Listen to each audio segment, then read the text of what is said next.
আসসালামু আলাইকুম ভিউয়ার্স, আজকে আম্মু রান্না করবে হচ্ছে উন্দারা মাছ।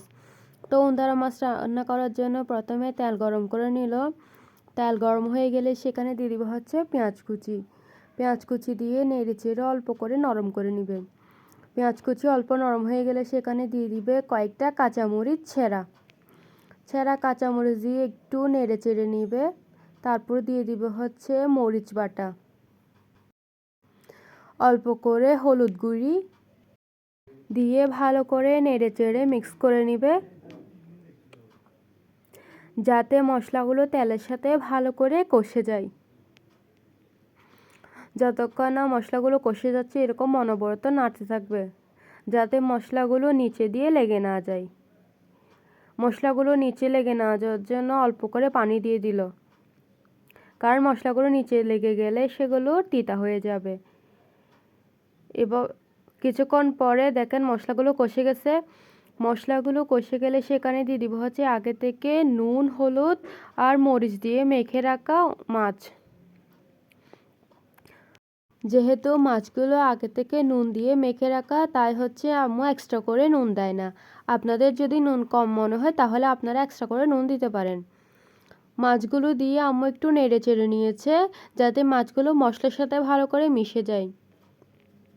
তারপর দিয়ে দিবে কয়েক টুকরো টমেটো। অনেকেই মনে করেন আমরা মাছ রান্না করলে সেখানে নুন দিই না। নুন না দেওয়ার একটাই কারণ, সেটা হচ্ছে মাছ যখন মেখে রাখা হয় তখন নুন দেওয়া হয়, তাই হচ্ছে পরে দিয়ে নুন আর দেওয়া হয় না। আপনারা যদি নুন দিয়ে মেখে না রাখেন তাহলে পরে দিয়ে দিতে পারেন। এবার ঝোলের জন্য বেশ কিছু পরিমাণ পানি দিয়ে ঢাকনা দিয়ে রাখবো, যাতে মাছগুলো রান্না হয়ে যায়। মাছগুলো ঢাকনা দিয়ে আম্মু ধনেপাতা কুচি কুচি করে নিচ্ছিল। এখন মাছের ঢাকনা সরিয়ে চেক করে নিবে মাছগুলো হয়েছে কিনা। দেখেন মাছে বলক চলে এসেছে। এখন হচ্ছে আম্মু অল্প করে নুন দিচ্ছিল, কারণ নুন কম মনে হচ্ছিল তাই। তারপর দিয়ে দিবে বেশ কিছু পরিমাণ ধনেপাতা কুচি।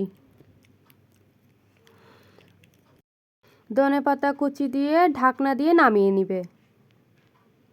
এরপর আমি খেতে বসে পড়লাম। দেখেন ভাত নিয়ে নিয়েছি, সাথে নিয়ে নিয়েছি মাছের মাথা। দেখেন মাছগুলো কিন্তু খুবই সফট হয়েছে, আর ঝোলের কালারটা কিন্তু দারুণ হয়েছে। আর অনেকগুলো ধনেপাতা দেওয়ার কারণে কি সবুজ সবুজ অনেক সুন্দর লাগছিল। টমেটোটা ভালো করে ভাতের সাথে মেখে নিয়েছি, আর ঝোলগুলো সব ভাতের সাথে মেখে নিয়ে খাচ্ছিলাম। শীতের সময় টমেটো যেহেতু বেশি থাকে, তাই হচ্ছে টমেটো বেশি দেওয়ার চেষ্টা করবেন, তাহলে মাছের ঝোলগুলো অনেক মজা হবে। আল্লাহ হাফেজ।